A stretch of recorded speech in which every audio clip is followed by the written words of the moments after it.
Ես սպասում էի ազգային ժողովի քննիչ հանձնաժողովի զեկույցին, որպեսզի կարողանայի ավելի հանգամանորեն անդրադառնալ 44-օրյա պատերազմի մասին այդ զեկույցի դրույթներին, բովանդակությանը։ Բայց քանի որ վերջնական որոշում եղավ երևի շաբաթներ առաջ, եւ այդ ընթացքում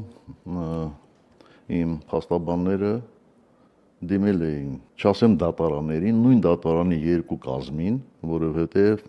իմ խափաման միջոցը Հայաստանից շեռանալու մասին